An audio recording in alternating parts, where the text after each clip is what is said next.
Boa noite a todas e todos. Sejam muito bem-vindos e bem-vindas ao 13º Colóquio de Filosofia da Universidade Estadual do Paraná, campus de União da Vitória. É com grande satisfação que nós anunciamos este evento que tem, neste ano, nesta edição, como tema o centenário da publicação do Tractatus Lógico-Filosóficos de Ludwig Wittgenstein. O centenário da publicação. Agradecemos a todas e todos que se inscreveram como ouvinte, também aqueles e aquelas que se inscreveram para apresentar suas respectivas pesquisas, socializar conosco seus temas de pesquisa na área de filosofia e afins. Agradecemos também a todos aqueles e aquelas que estiveram envolvidos na organização deste evento, e é, sem dúvida alguma, uma grata satisfação contar com todas e todos aqui nesta ocasião. Temos pesquisadoras e pesquisadores de várias instituições do Brasil e do exterior para apresentar suas conferências e também para comunicar suas pesquisas ao longo destes dias. Teremos atividades na noite de hoje, 8, 9, 10 e 11. As conferências das noites 8, 9, 10 e 11 ocorrerão às 19 horas, pontualmente, e as comunicações, elas ocorrerão nas tardes de 9, 10 e 11, a partir das 14 horas. Vocês têm acesso às salas clicando no título das falas, no folder de divulgação, que está no site do evento e que também foi socializado com todos aqueles e aquelas que se inscreveram para o 13º colóquio. Na noite de hoje, nós contamos com a presença da professora Miriam Donat, da Universidade Estadual de Londrina. É uma grata satisfação, professora Miriam, tê-la conosco. Fico bastante feliz pelo seu aceite, pela sua participação aqui. A gente já está numa maratona esse ano de debates, encontros, colóquios, simpósios, e para mim é um motivo de bastante alegria ter a senhora aqui conosco nesta noite, participando, fazendo a abertura do nosso colóquio. Seja muito bem-vinda, espero que tão logo a gente possa fazer esse evento presencialmente, a senhora possa vir estar conosco pessoalmente aqui. Mas agora vamos estar neste não lugar, né? Neste lugar que é um não lugar e que, enfim, vamos realizar o nosso evento a partir daqui. Então, professora Miriam, quero apresentá-la antes da sua fala. Antes, porém, então, vai ter a fala da senhora, na sequência nós vamos abrir para aquela sequência de perguntas e, enfim, essa dinâmica tradicional que a gente conhece. A professora Miriam possui graduação em Filosofia pela Universidade Estadual do Oeste do Paraná, mestrado em Filosofia pela Pontifícia Universidade Católica do Rio Grande do Sul e doutorado em Filosofia pela Universidade Federal de São Carlos.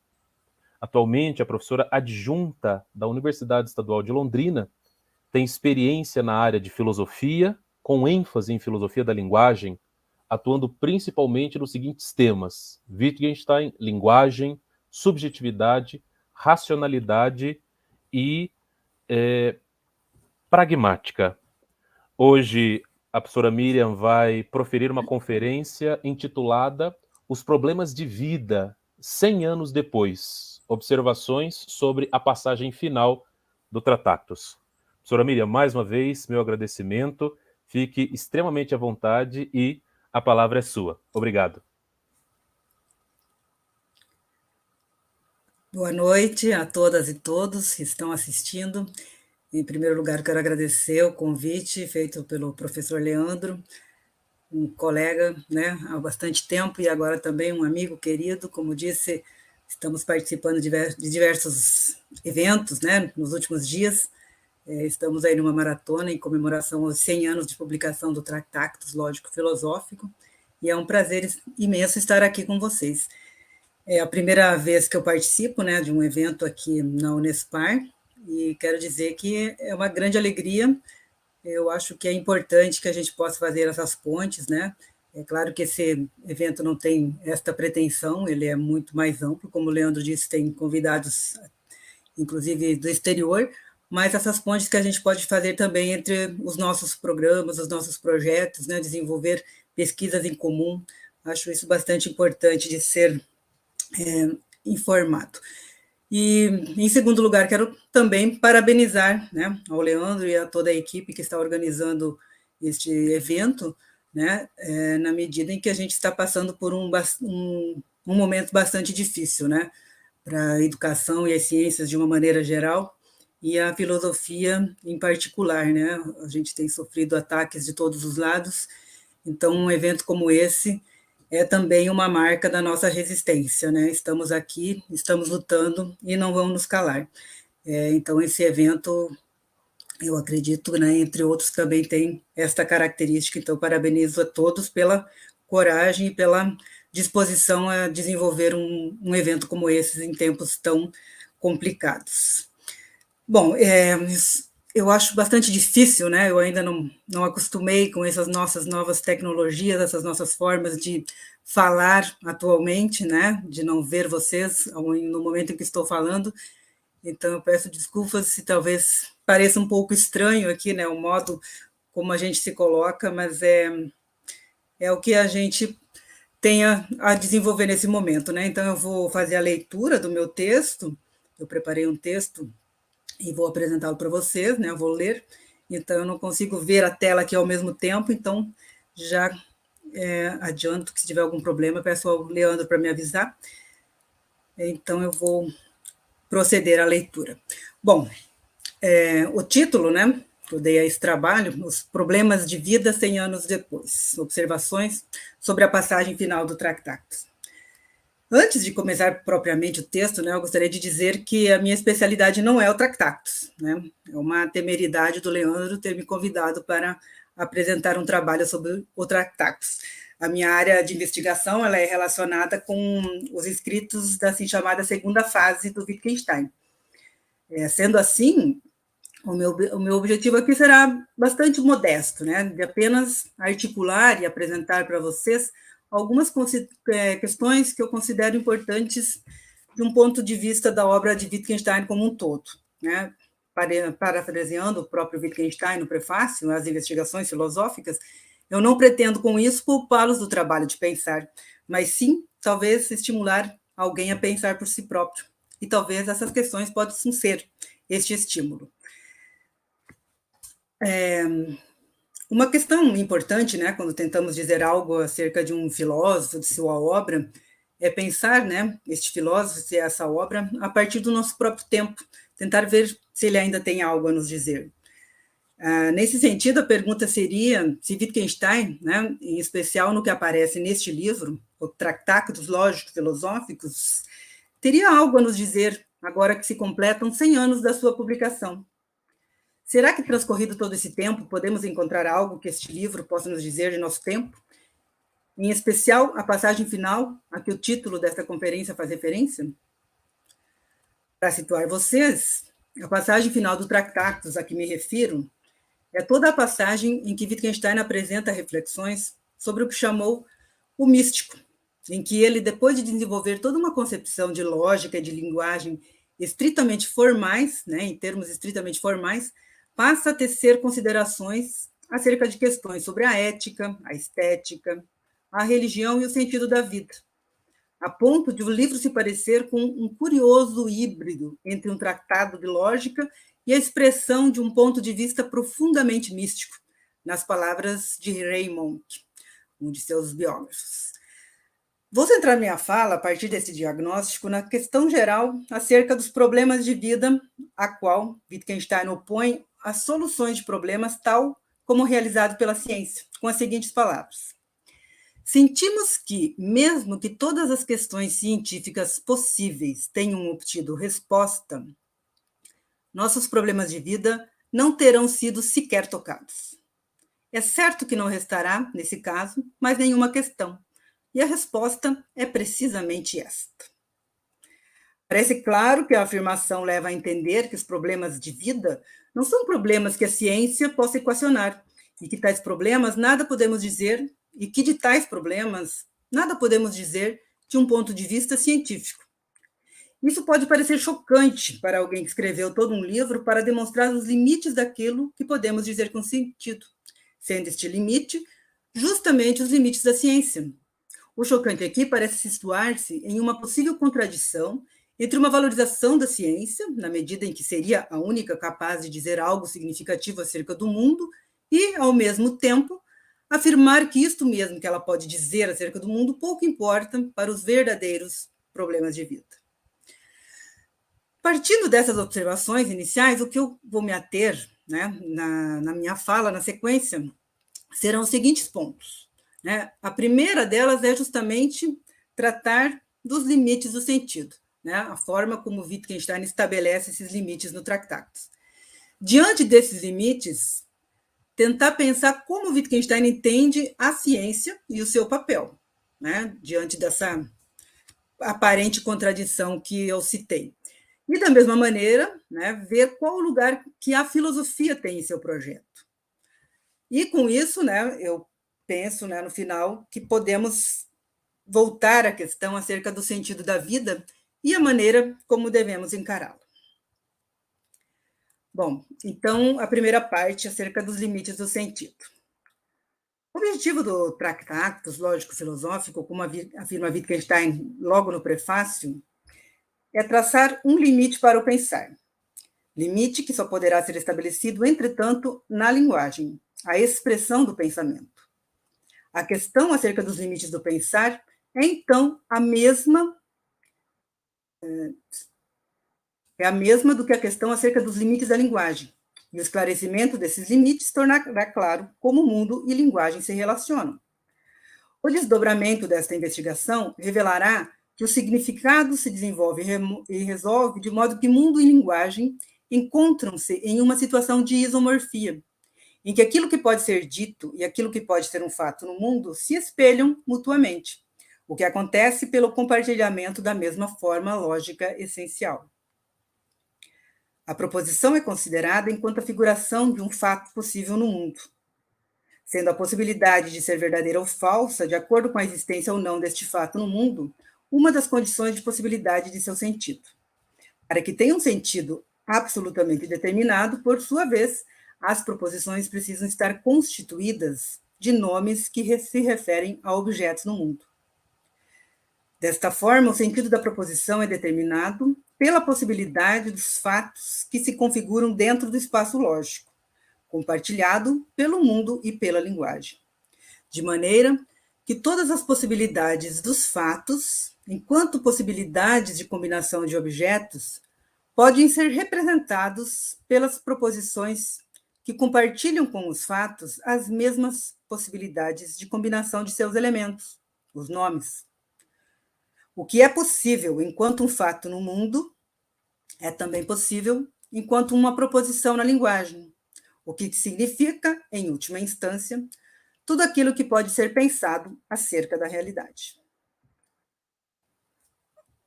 De uma forma um tanto quanto resumida, né, as conclusões do Wittgenstein acerca das relações entre linguagem e mundo e acerca do sentido, elas podem ser colocadas no seguinte sentido. Uma proposição é significativa se tem a possibilidade de ser verdadeira ou falsa.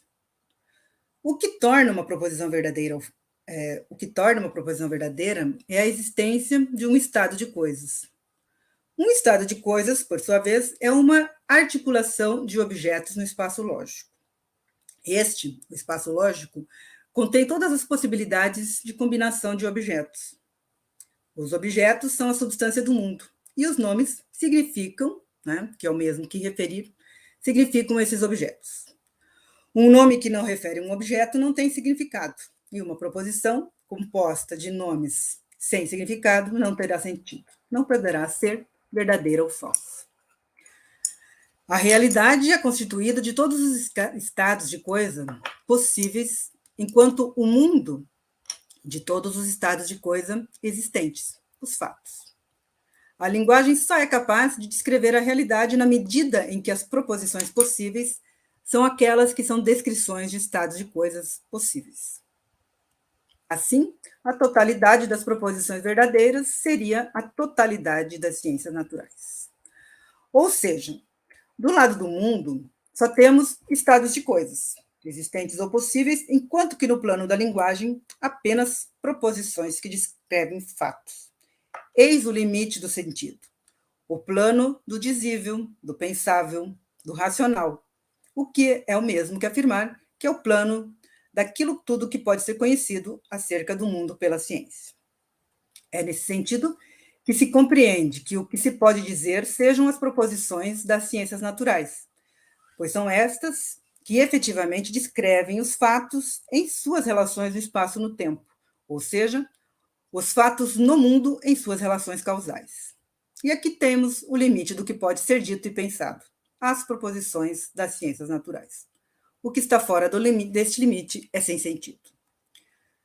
Com a conclusão de que aquilo tudo que pode ser dito é o mesmo que aquilo que pode ser encontrado no mundo enquanto um fato, parece que o plano dos valores deveria ser considerado como inexistente, ou, no mínimo, como algo de relevância secundária, uma vez que eles não são objetos encontrados no mundo.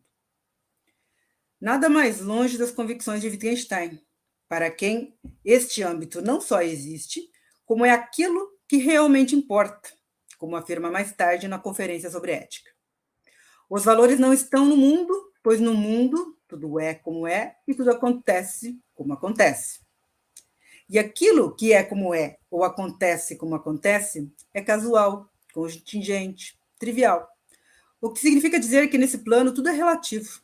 Tanto é assim como poderia ser diferente, ao contrário dos valores que são absolutos. Entretanto, não estar no mundo não significa que ele não tenha relação com o mundo. Muito pelo contrário. Os valores é que dão ao mundo efetivamente o seu sentido. Mas esse sentido não pode ser encontrado no mundo enquanto fato entre outros fatos, mas de uma perspectiva externa, que é a perspectiva que dá ao mundo o seu valor. Não sendo objetos que possam ser encontrados e observados no mundo, os valores são inefáveis e apenas se mostram. Eles são o místico. E este só pode ser abarcado por um sentimento ou intuição. A intuição do mundo subespécie eterna, como está no Tractatus 6.45.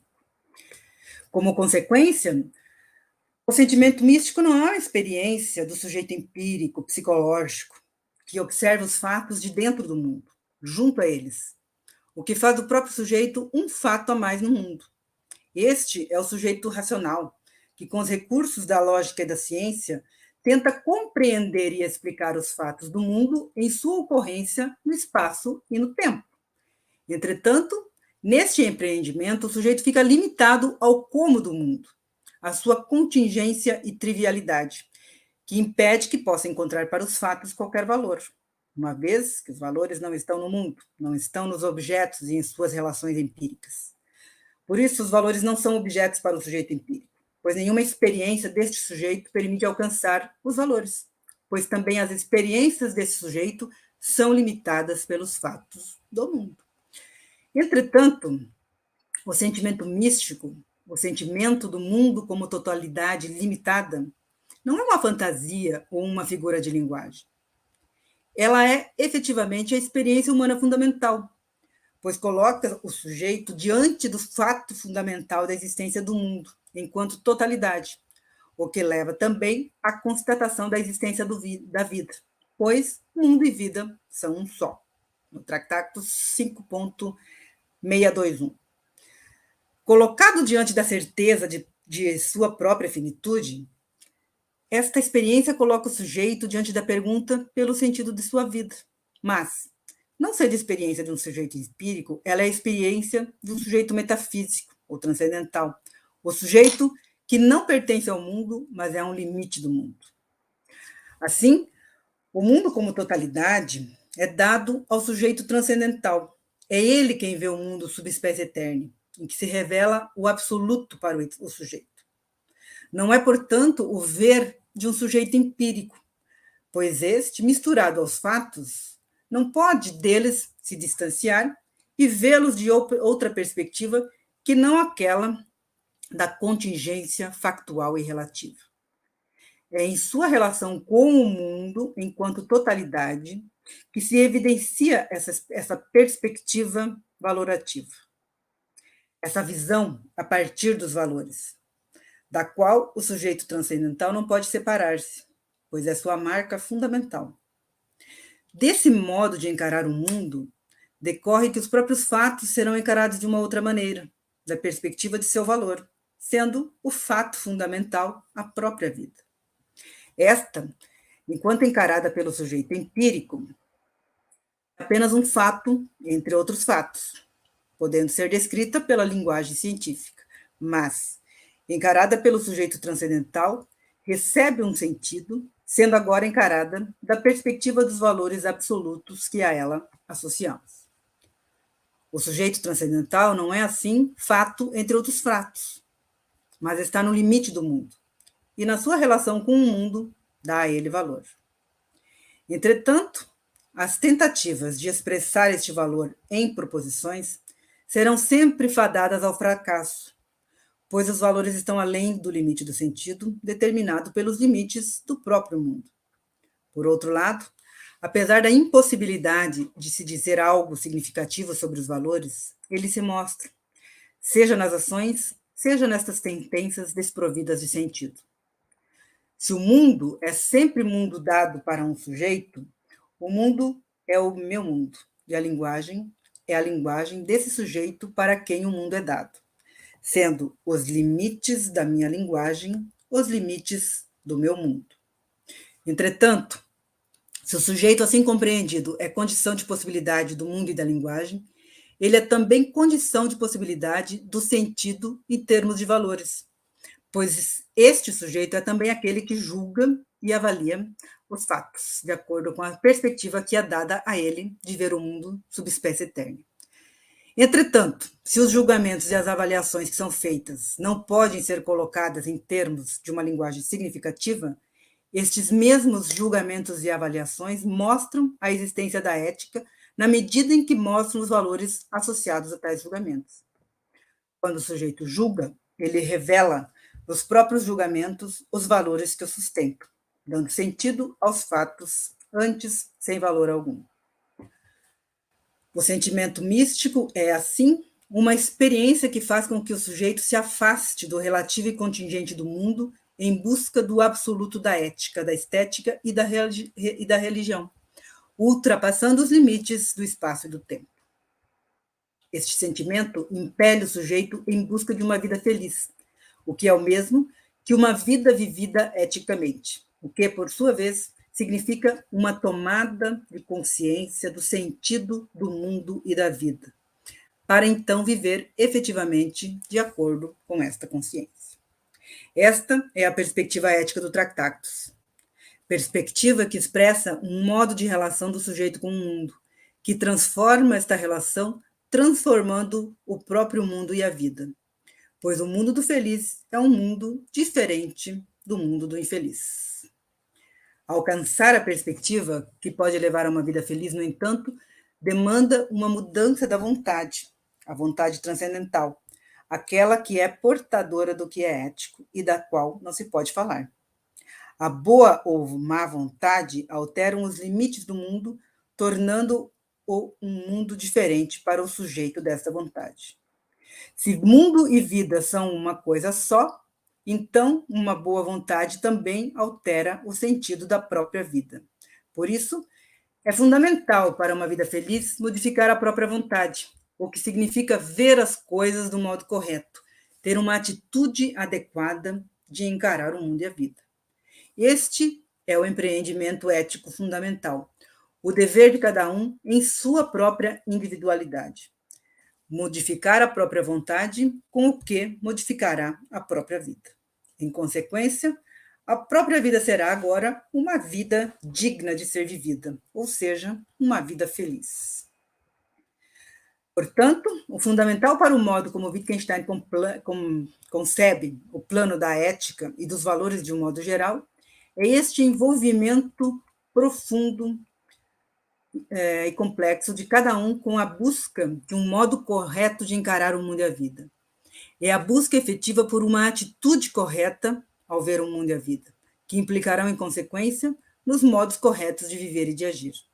Por meio de um esforço da vontade, o sujeito chega a um ponto de vista em que alcança um sentido para o mundo e a vida, sendo este sentido expresso em sua ação. A ação correta e boa será simplesmente aquela em que a ação e vontade estão em acordo, pois que é uma conexão da ação com o sentido da vida expresso na vontade. Dessa maneira, as ações elas mesmas é que darão ao mundo e à vida uma certa perspectiva, boa ou má, de acordo com a vontade da qual são o resultado. Por isso, o plano dos valores não pode ser abarcado por uma teoria, não pode ser objeto da ciência e não pode ser dito numa linguagem significativa. Para alcançar este plano, é preciso um sentimento, uma experiência que ultrapassa o plano da racionalidade científica, uma experiência própria de um espírito adequado. É imperioso ultrapassar o nível do natural e científico em direção ao místico e intuitivo, num esforço individual para modificar a própria vontade. É este o procedimento que poderá levar ao modo correto de ver o mundo e a vida, que certamente não é o modo científico e teórico de encará-los.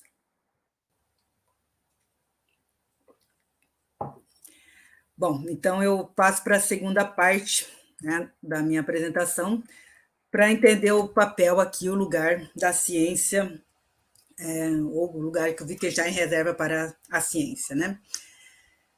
Agora que encontramos os limites do sentido e sabemos o que é aquilo que realmente importa, que estaria além deste limite, colocamos algumas questões. A primeira delas é a questão acerca de como Wittgenstein pensa a própria ciência, se o estabelecimento desses limites e o fato de que o que realmente importa está além desse limite. A pergunta é se o estabelecimento desses limites e o fato de que o que realmente importa estar além dele significaria algum tipo de desprezo pela própria ciência. No final do prefácio ao Tractatus, Wittgenstein afirma: a verdade dos pensamentos aqui comunicados parece-me intocável e definitiva. Portanto, é minha opinião que, no essencial, resolvi de vez os problemas. E se não me engano quanto a isso, o valor deste trabalho consiste, em segundo lugar, em como importa pouco resolver estes problemas. Ora, os problemas de que ele fala ali são aqueles relativos aos limites do sentido.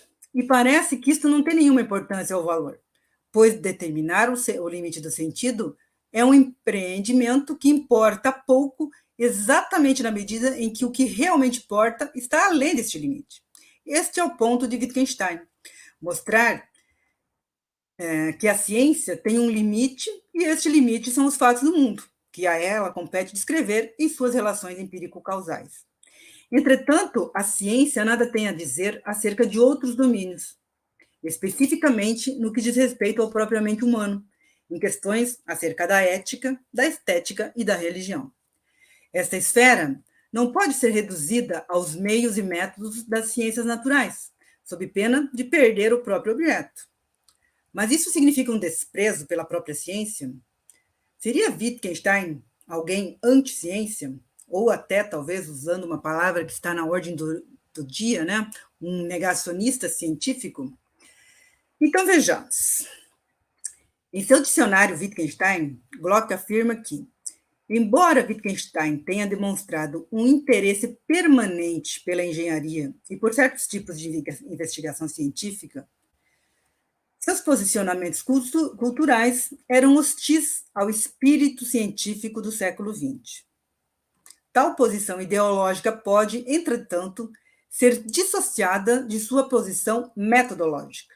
Em questões de método, ele rejeita não a ciência, mas antes o cientificismo, as tendências imperialistas do pensamento científico, resultantes da noção de que a ciência é a medida de todas as coisas. Wittgenstein insiste em que a filosofia não pode adotar as tarefas e os métodos da ciência. Fim de citação. Assim, mais do que um ataque à ciência, o anticientificismo de Wittgenstein diz respeito aos limites de explicações científicas acerca de questões relacionadas ao propriamente humano.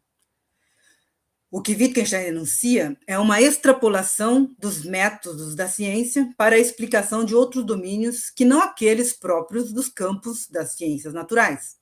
Assim, o problema com o espírito científico do século XX seria a generalização dos métodos das ciências naturais para todas as questões possíveis, entre elas, aqueles que dizem respeito ao plano que podemos chamar existenciais.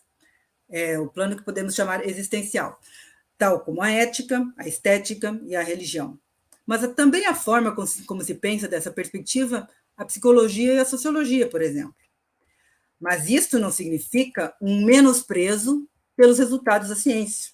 Antes, tenta mostrar que aquilo mesmo que pode ser dito acerca do mundo está bem à nossa vista, que não existem entidades obscuras ou misteriosas, um mundo de essências ou algo do tipo ao qual devemos nos reportar para o poder alcançar a verdadeira explicação do que acontece.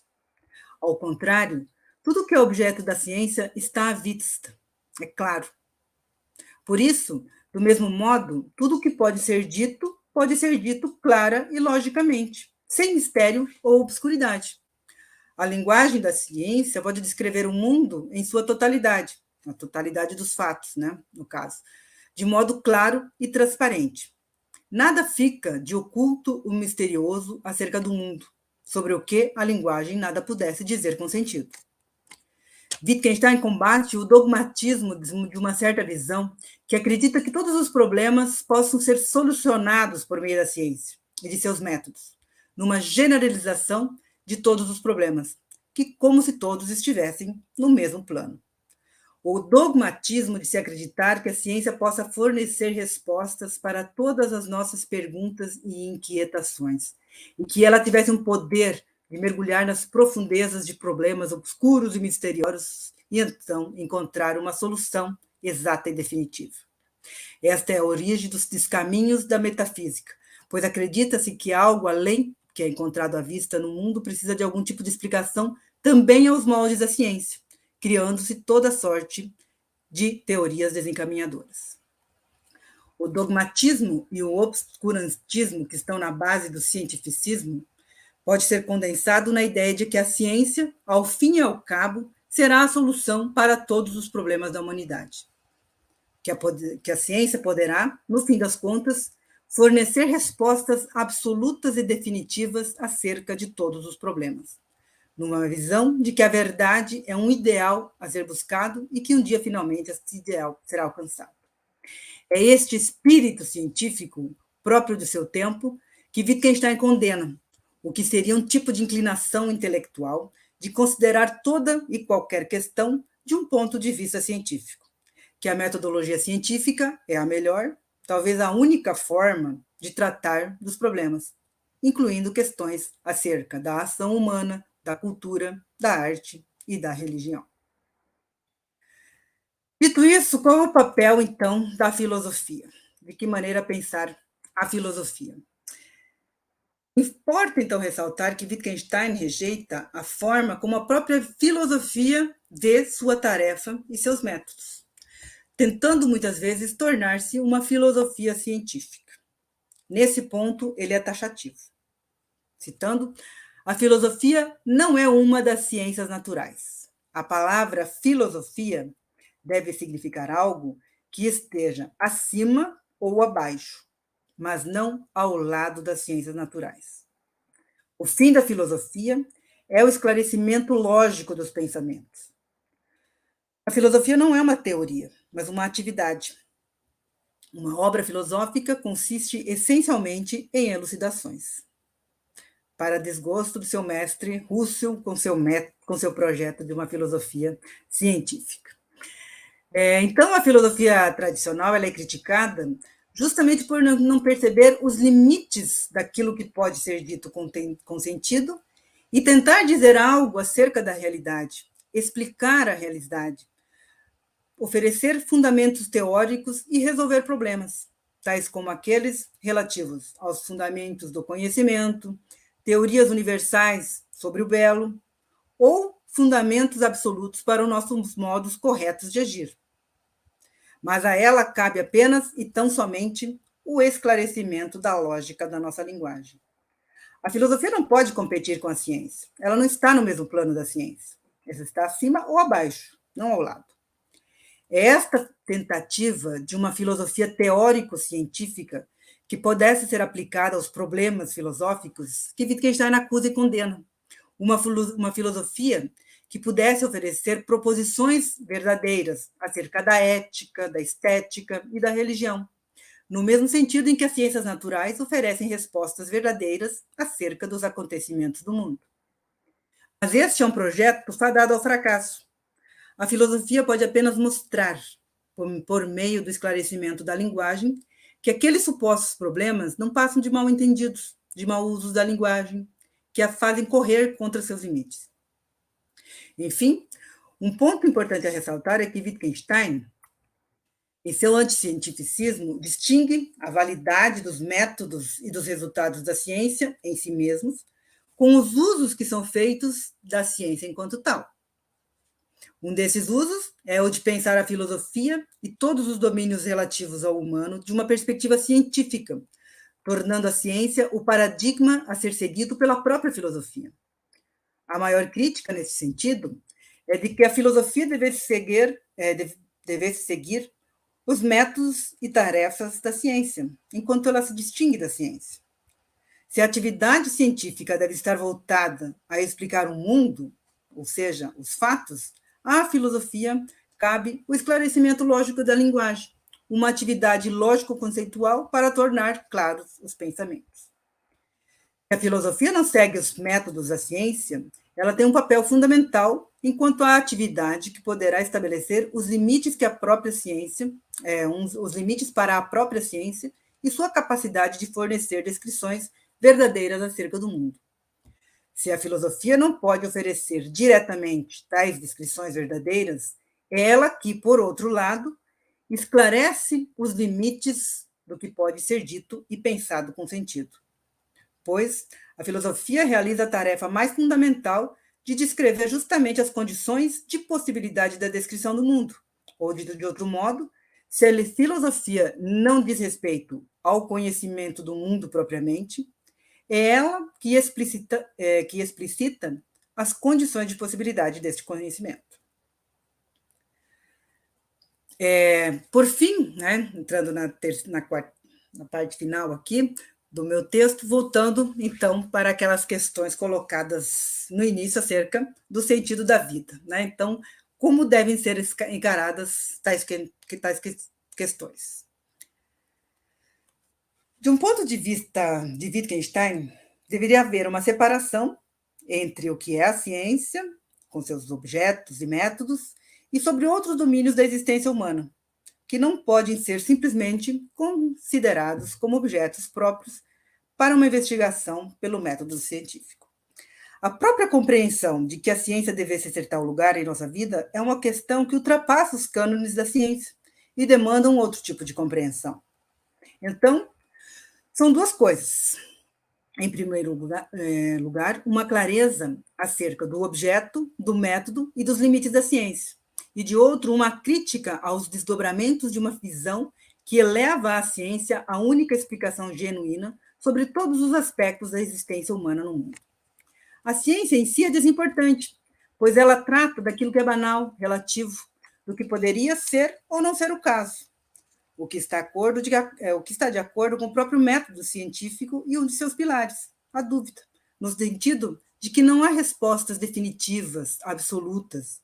A ciência é um processo contínuo de investigação e revisão de seus resultados, num questionamento contínuo de suas próprias práticas, inclusive, de forma sempre não dogmática.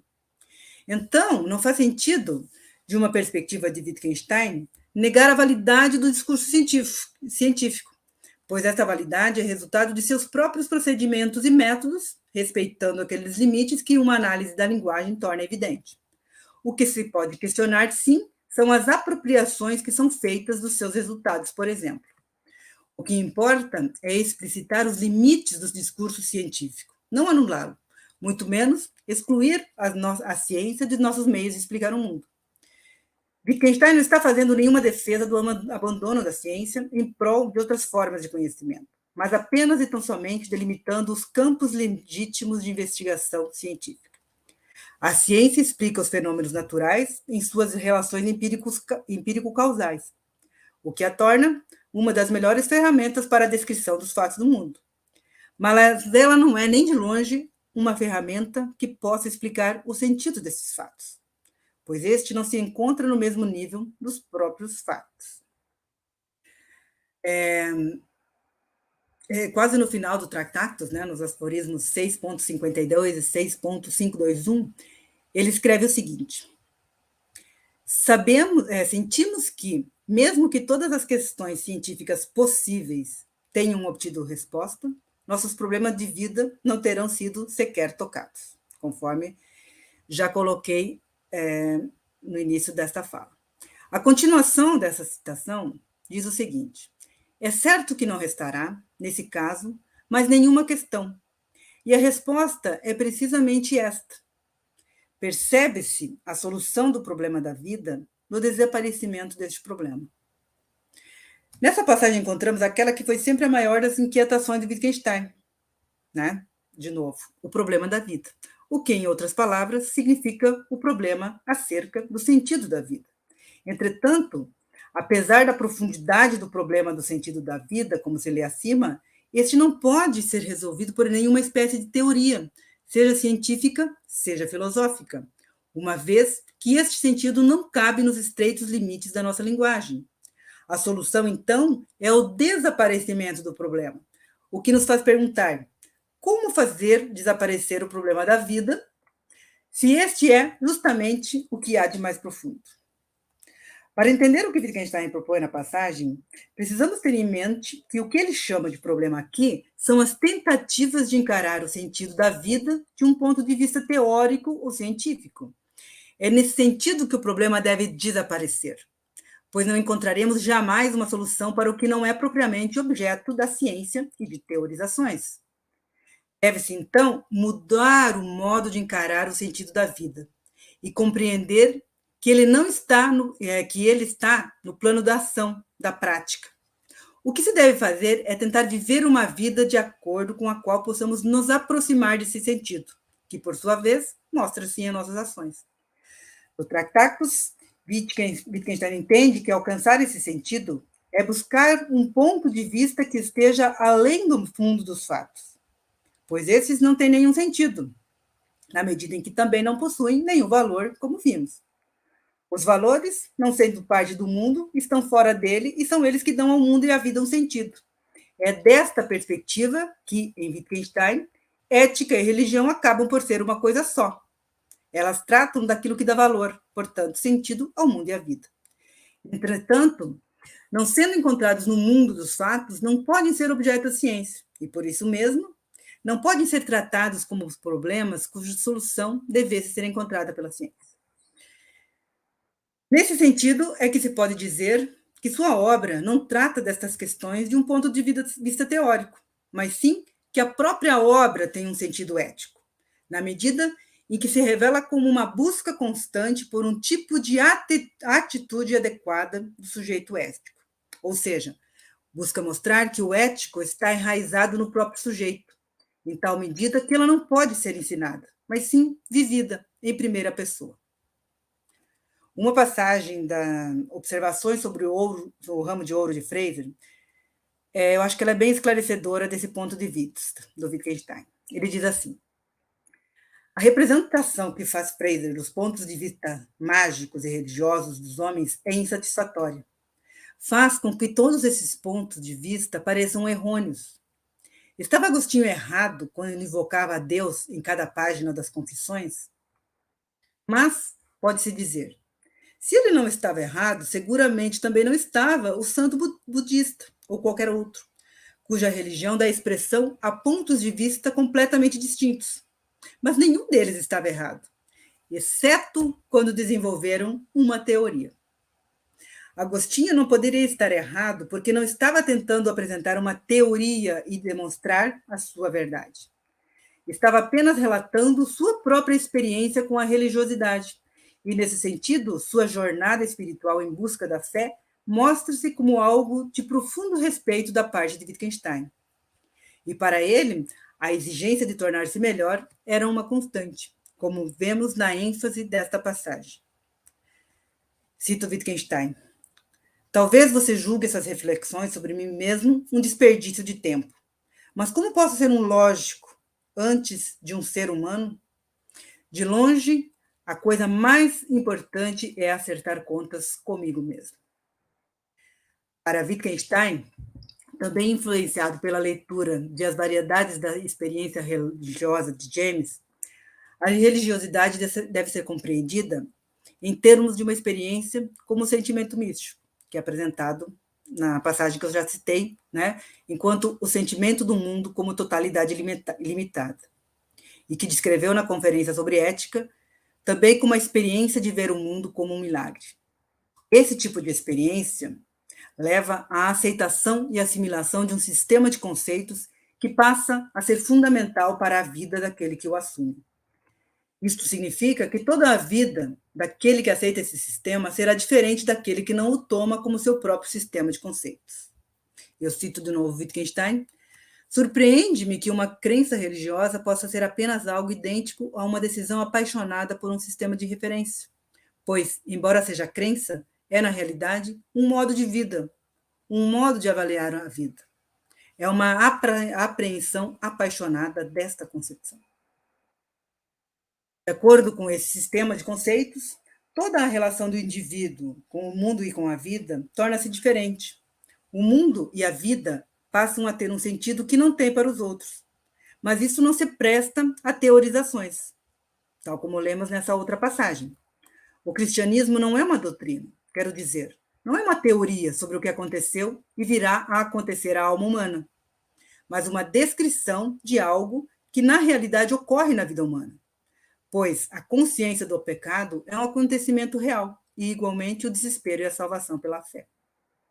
Em suma, o que Wittgenstein pretende mostrar, e não dizer com sua filosofia, é que o sentido da vida requer de nós uma mudança de atitude, uma mudança nos nossos modos de encarar o mundo e a vida, o que implicará em uma mudança em nosso próprio modo de viver.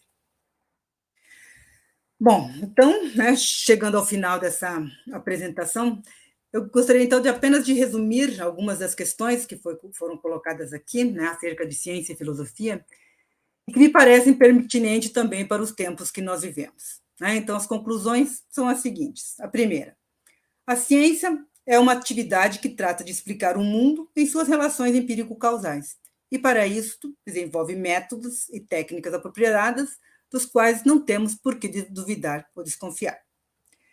Segundo, uma distinção entre os resultados que são obtidos com estes métodos e técnicas, que não são problemáticos, com o uso que são feitos de tais resultados, com vistas a fins não próprios da ciência. Esse uso espúrio pode levar ao cientificismo, a crença de que todos os problemas possam ou devam ser resolvidos pela ciência, gerando aquilo que Wittgenstein chamou de espírito científico da nossa época. Este, sim, algo a ser denunciado e combatido. Em terceiro lugar, é preciso fazer uma distinção entre o que cabe à filosofia e o que cabe à ciência. A filosofia não tem nada a dizer sobre o mundo, pois ela é uma atividade que tem como fim esclarecer os nossos modos de dizer algo sobre o mundo. A filosofia tem a modesta tarefa de mostrar o que tem sentido dizer e o que estaria além deste sentido. E, por fim, quarto, pelo esclarecimento dos limites do sentido, percebemos que há algo que está além deste limite, mas que não pode ser explicado nem pela ciência, nem pela filosofia. É o plano relativo aos problemas da vida, que não demandam nenhum tipo de explicação teórica, pois diz respeito ao plano da vida, do vivido. E aqui, o que importa é uma mudança de atitude por parte do sujeito em seu modo de ver o mundo e a vida. É um compromisso ético de cada um com sua própria existência, buscando dar a ela sentido e valor. E, por fim, então, para concluir, me parece que algo que possa demonstrar a importância do pensamento de Wittgenstein 100 anos depois é o fato que, da mesma forma como então, passamos por momentos críticos, de várias crises acontecendo ao mesmo tempo. Um momento de muita incerteza, em que não sabemos o modo como o mundo vai se acomodar diante de tantos desafios. Parece que, como então, ao final da Primeira Guerra Mundial, um novo mundo precisa surgir diante dos escombros sobre os quais vivemos. Situação que gera todo tipo de incerteza e insegurança. E nos colocamos diante da pergunta fundamental: qual o sentido de tudo isso? Momentos assim mostram a importância de uma outra forma de nos dirigirmos ao mundo e à nossa existência. Uma resposta não científica, mas que não negue seus alcances e resultados. Uma resposta que venha somar, não subtrair o que até aqui alcançamos de mais proveitoso. Então, acima de tudo, o esforço de buscar clareza na nossa linguagem e nos nossos modos de dizer o mundo é fundamental para a compreensão de nossas dificuldades, mas sem cair no erro de tentar respostas científicas onde elas não são possíveis. Respeitar os limites da própria ciência e, em especial, não realizar um entrecruzamento de jogos de linguagem, como dirá mais tarde Wittgenstein nas investigações filosóficas. Obrigada, Leandro. Assim eu termino a minha exposição. Professora Miriam, muito obrigado pela sua excelente fala, bastante oportuna, bastante pertinente, tocando em questões muito significativas. Fico extremamente feliz pela sua participação, por ter aceitado participar conosco deste evento e, enfim, só tenho a agradecer. Vamos passar então às questões, mas antes de prosseguirmos, eu gostaria de falar que terça, quarta e quinta noite nós teremos as conferências dos nossos colegas, o professor Léo Peruso, da PUC Paraná. Na quarta-feira, nós contaremos com a presença da professora Cristina Bosso, da Nacional de Tucumã, Universidade Nacional de Tucumã. E na quinta-feira, o professor Alejandro estará conosco, prestigiando, nos brindando também com uma fala. Professora Miriam, eu tenho uma questão para a senhora antes de... enfim, eu vou me colocar aqui em primeiro lugar.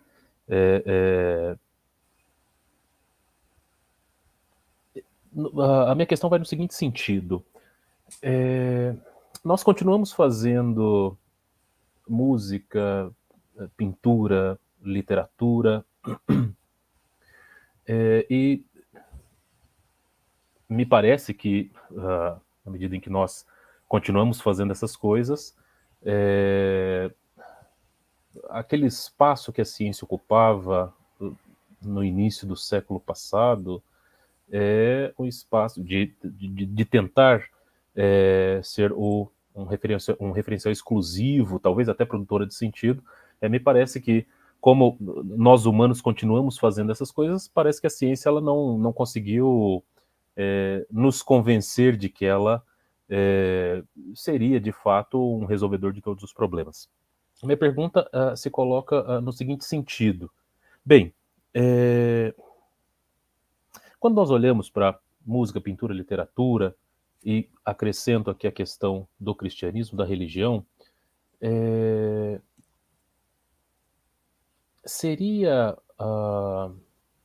o cristianismo, ou uma teoria da música, ou uma teoria da pintura, seriam essas teorias, ou especificamente em relação ao cristianismo, seria o cristianismo uma expressão teórica, do ponto de vista do Tratactus, inadequada?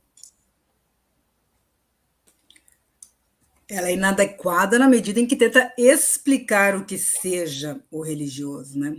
em que ela tenta resolver um problema, como se fosse um problema que necessitasse de algum tipo de solução, né? Então, aquela citação, né, que ele coloca Agostinho e um santo budista, né? Os dois estão no mesmo plano. Enquanto prática religiosa no mundo, não há nenhum problema a ser resolvido. Essa é a questão. O problema é quando você começa a criar uma teologia, no sentido de uma teoria, né, que tente dar conta e de explicar essa prática.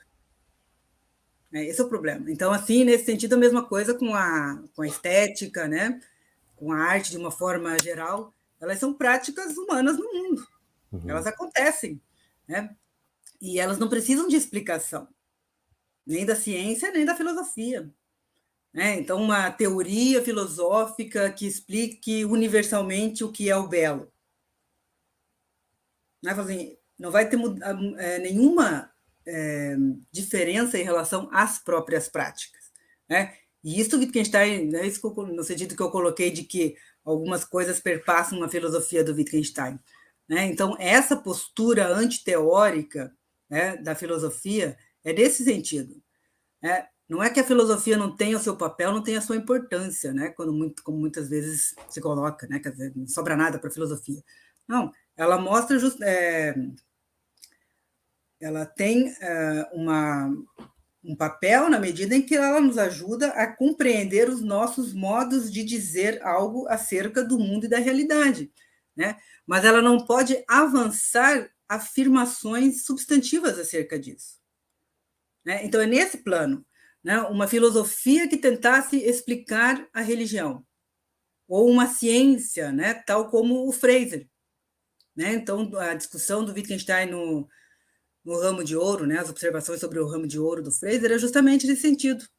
O Fraser tem uma visão científica, ele tem o espírito científico, ele olha para a religião com este espírito científico. Então, ele tenta explicar as práticas mágicas, as práticas, os rituais mágicos, e num sentido científico. Então, que eles não têm... eles seriam práticas erradas, que elas não conseguem ter uma relação adequada com o real. Mas essa observação diz respeito a um modo de ver científico, que não é o que se pretende com um ritual religioso, o mágico. Então, essa diferença, essa diferença em relação ao que se pretende, quais são os objetivos, qual é a relação que nós temos com o mundo em cada uma dessas práticas. Esse é o ponto, Então, o problema seriam as teorizações, da ciência, da filosofia, tentativas de explicar as nossas práticas. As nossas práticas não precisam de explicação nem de correção. Elas são o que são, cada uma com os seus próprios interesses e objetivos. Por isso, esse entrecruzamento de jogos de linguagem, como ele vai dizer mais tarde, Quer dizer, cada um tem os seus próprios critérios de sentido, cada um tem os seus próprios critérios de verdade, inclusive. Então, você tem que compreender cada jogo de linguagem, cada dimensão dessas da sua própria perspectiva. Certo. Muito bem, obrigado, Amélia. Tem uma pergunta ali do Luiz. Professora, então, reconhecer os limites da minha linguagem e, consequentemente, do meu mundo é contemplar o sentido da vida? Difícil essa pergunta, hein? Reconhecer os limites da minha linguagem e os limites do meu mundo é contemplar o sentido da vida.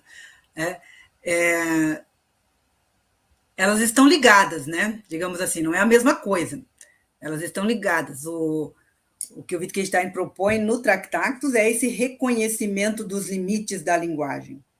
É o reconhecimento de que há algo que não pode ser dito pela linguagem, mas que é algo que não pode ser desprezado.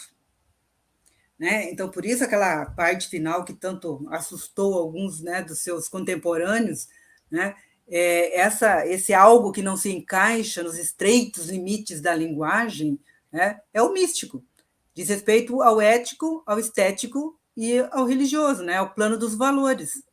O plano dos valores, eles dão sentido à vida, né? Eles não estão no mundo, eles são resultado, né, de um modo em que o sujeito encara o mundo e a vida. Então, dessa maneira, é algo, num modo como o mundo é dado para o sujeito. Mas vejam bem que não é o sujeito empírico, né, o sujeito no mundo. Não é uma experiência que nós encaramos no sentido de uma relação do sujeito com os fatos, né, um tipo de experiência sensorial. É o sujeito transcendental, né? Então, é o mundo dado na sua totalidade. É o espanto, né, diante do fato de que o mundo é. Né? Não de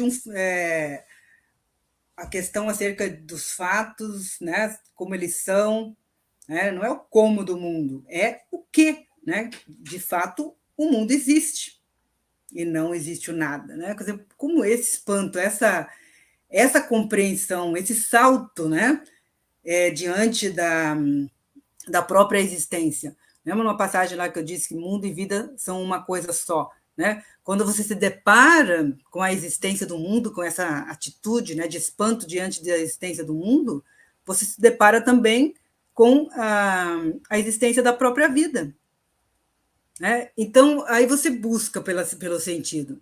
Então, assim, é algo que ultrapassa esse limite da linguagem do mundo, né? Esse mundo do qual eu posso dizer alguma coisa. Né? Esse é o mundo dos fatos, o mundo que está em correspondência, né, com o sujeito, mas ele está no plano da linguagem, aquilo que pode ser dito com sentido. Mas a compreensão ou a tomada de consciência, né, de que o mundo existe. Né? Então, esta é a experiência, né, que o Wittgenstein chamou de sentimento místico. Né? Quer dizer, não pode ser colocado em palavras. É um sentimento diante da existência do mundo e da vida. Né? Quando isso acontece, isso leva, né? Quer dizer, o sujeito busca por um sentido. Né? E isso é uma busca num sentido muito individual. Né? Por isso que a ciência, a filosofia não pode explicar algo sobre o sentido da vida. É algo, né? É um sentimento que o sujeito tem ou não tem. Né? Por isso que ele diz que o mundo do feliz é um mundo diferente do mundo do infeliz. Né? É um modo de encarar o próprio mundo. Então, o mundo passa a ser literalmente diferente. Ele cresce ou diminui. Né? Então, o mundo ele passa literalmente a ser diferente, né, para aquele que vê o mundo dessa perspectiva. Ele não é mais o mesmo mundo. Então, ele passa a ter um sentido que não tem para este outro sujeito. Ou para um outro sujeito que não encara da mesma maneira. Né? Que não vê... Né, Tem muitas passagens do Wittgenstein associa, né, esse modo de encarar o mundo e a vida, né, na conferência sobre ética, ele assimila isso com uma forma de ver o mundo enquanto um milagre. Né? Então, o cientista é essa figura, né, para o Wittgenstein, que é a figura que não tem esse espírito adequado, que não consegue ver o mundo, né, na sua totalidade, ele não tem, né, essa relação milagrosa com o mundo, ele só vê o mundo de dentro do próprio mundo. Ele vê os fatos. Né? Então, ele não consegue acordar para o sentido da vida.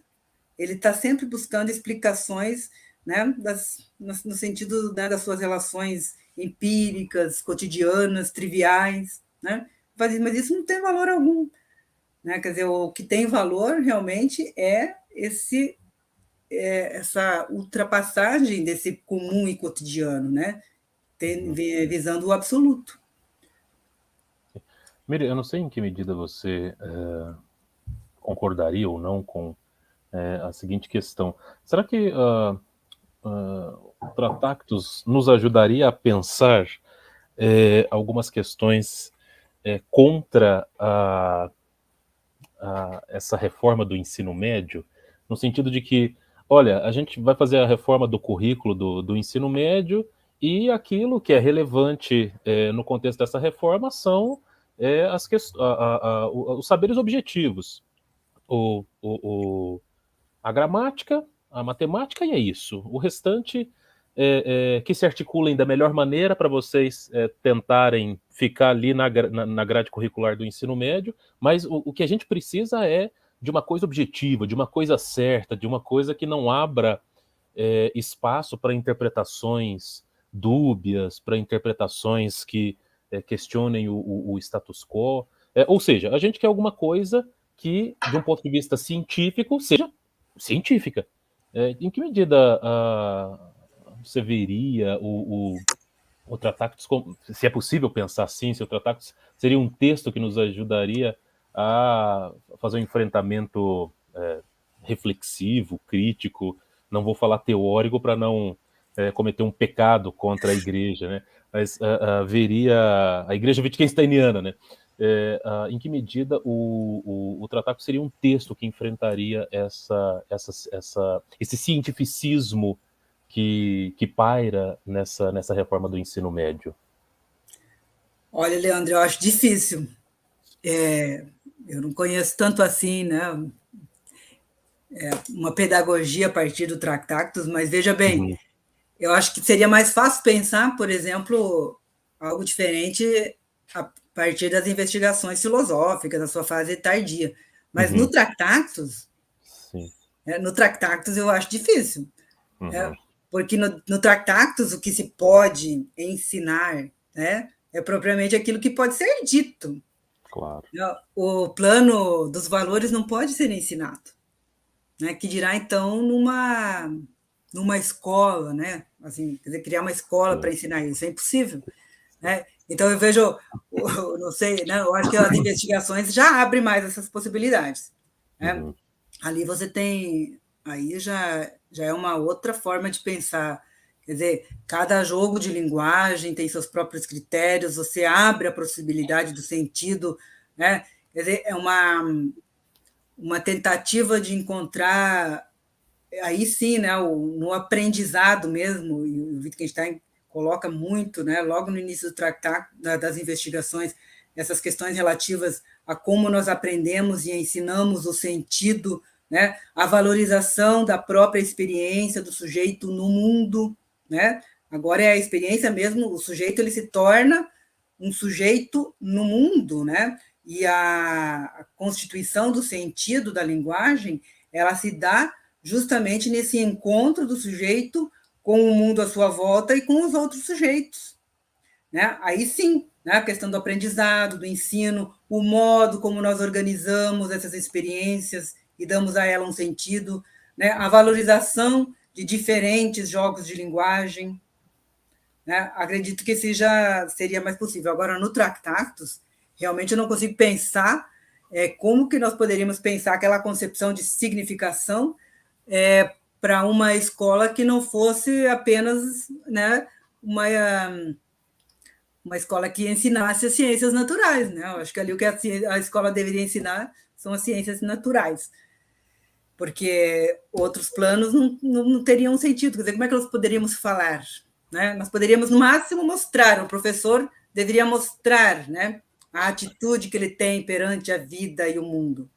Mas, então, ela tem um sentido pedagógico, né, no sentido de que é mostrar uma determinada compreensão diante da vida, diante do mundo, né, uma determinada atitude, um modo de encarar, né? Isso se mostra no próprio modo como o sujeito age, reage, né? Isso sem desconsiderar aqui, né, que o sujeito ético também não é o sujeito empírico, né? Mas essas ações e a linguagem sem significado que este sujeito usa, ele também pode servir como algo que mostre, né, esta forma de encarar o mundo e a vida. Não sei se você concorda com isso. Eu acho bem difícil. Sim. Eu fiz a questão que me veio à mente a partir da sua exposição ali, enfim, quis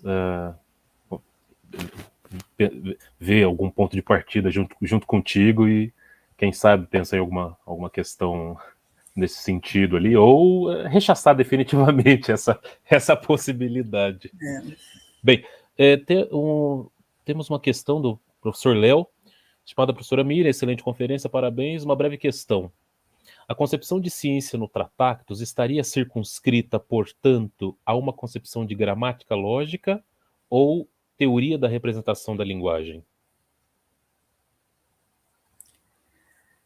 Olha, Léo, obrigado pela sua pergunta, mas eu acho que essa resposta é você mesmo que vai nos brindar, né, na sua própria conferência. Eu prefiro não entrar tanto, né, no que seria uma concepção de ciência, propriamente dita, então, uma teoria da ciência no Tractatus. Eu acho que não é essa a questão propriamente para o Wittgenstein, né? Estabelecer propriamente uma teoria da ciência ou explicar o que seja a ciência. Ele até desenvolve algumas questões, né? Mostra lá o que seria uma teoria científica, né? Uma rede que se joga sobre o mundo, né? Mas acho que a questão fundamental não é essa, né? Eu acho que a questão fundamental para o Wittgenstein é justamente mostrar os limites, né, de uma linguagem que não consegue dar conta, né, de certas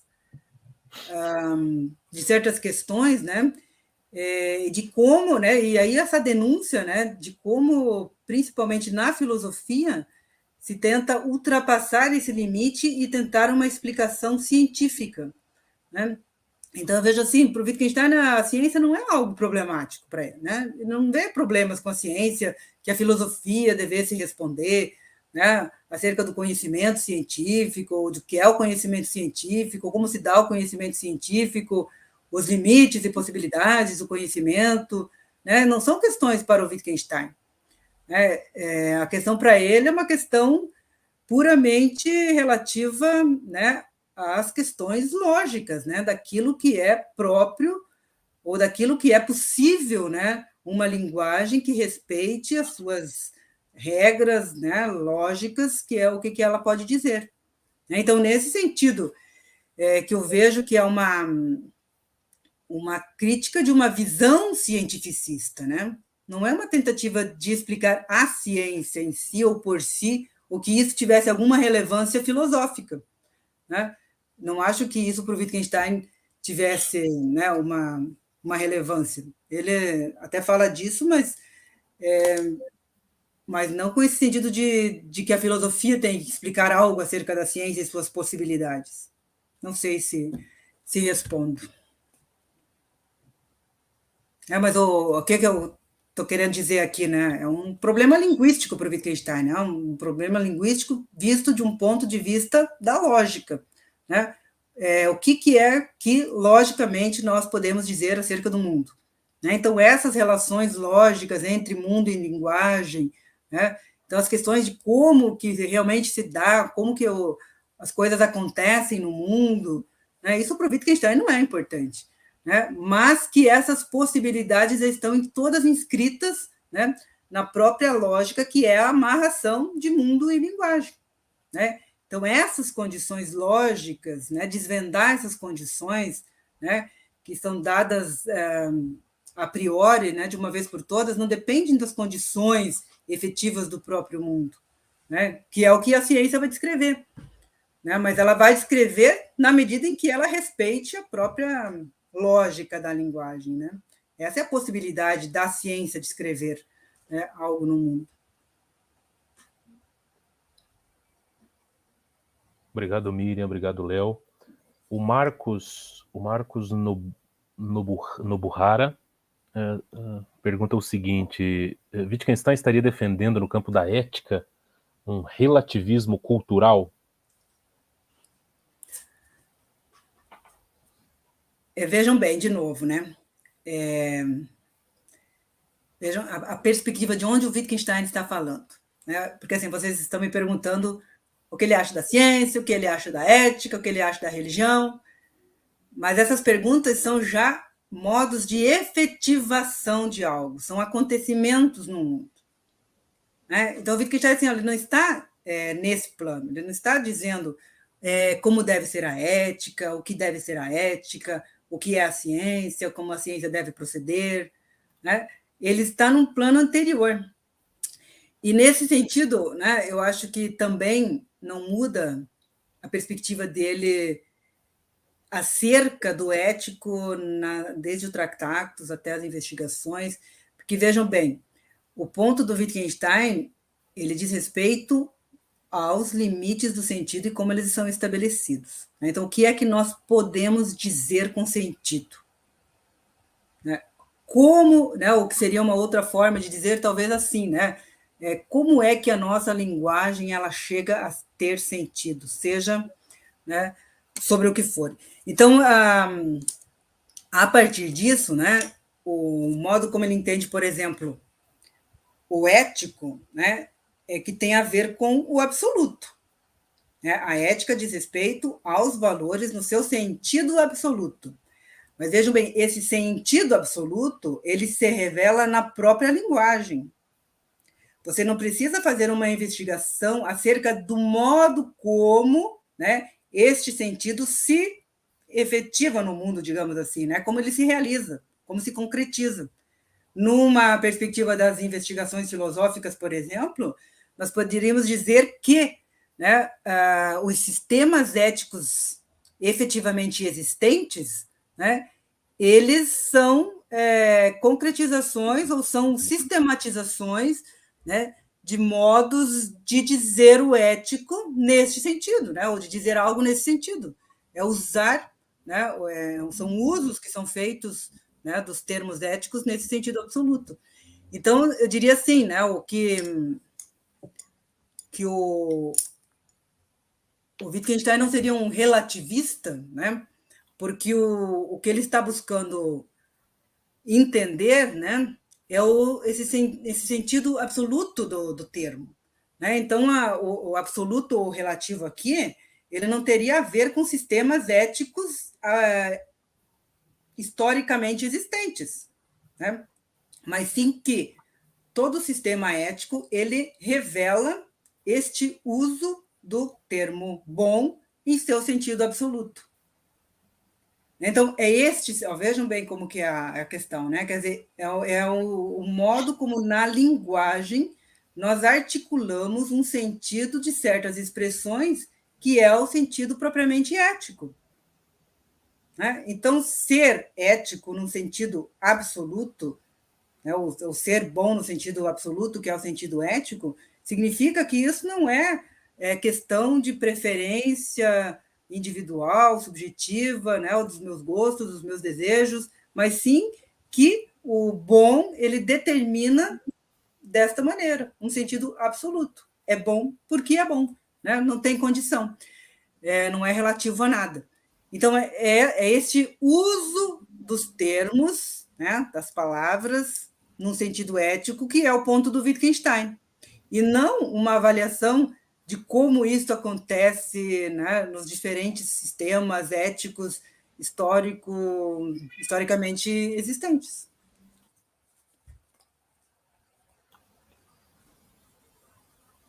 A Amanda, obrigado, Miriam. A Amanda pergunta o seguinte: onde estaria o limite das ciências matemáticas nessa coisa de significar dizer o mundo?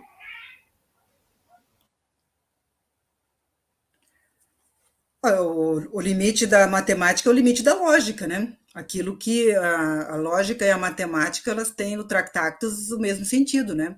Elas são simplesmente articulações de regras lógicas, né? Então elas não dizem nada do mundo. A matemática não diz nada do mundo, assim como a lógica não diz nada do mundo. Mas elas articulam as regras nesse sentido lógico, né? A matemática ela tem essa mesma perspectiva. Então, ela é uma ferramenta para que a ciência possa, né, descrever adequadamente os fatos do mundo, mas ela mesma não diz nada. Né? A matemática não é a descrição de uma realidade, né? Ela é simplesmente o resultado dessas articulações lógicas das próprias proposições da matemática. Né? Então, ela também não tem sentido, né? Assim como a lógica não tem sentido propriamente dito, né? Porque o sentido só diz respeito às proposições que podem ser verdadeiras ou falsas, né? Essas são exclusividade da ciência.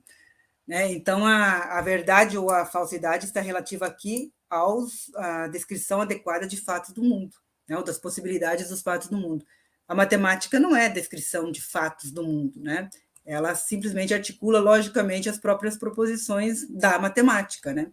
Então, ela não tem sentido nesta maneira como as proposições da ciência têm, né, das ciências naturais. Então, assim, o limite do sentido aqui é sempre o mesmo, né? O limite diz respeito apenas às ciências naturais, né? Então, a matemática não é uma dessas ciências, então ela está no mesmo plano da lógica, né? Ela é uma articulação dessas regras, mas que não dizem nada efetivamente acerca do mundo.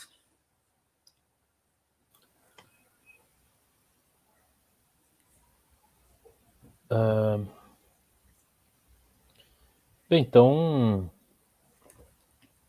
eu acho que Estevão tem a sua questão? Não? Não, ele não pode dizer nada, ele é um metafísico, né?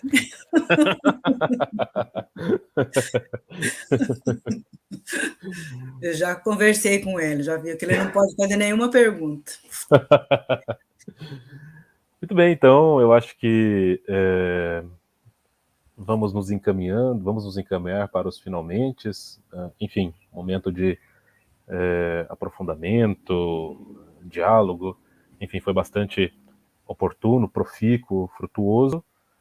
Mais uma vez fica o meu agradecimento, Miriam, pelo seu aceite, pela sua presença, pela generosidade da sua disposição, da sua disponibilidade.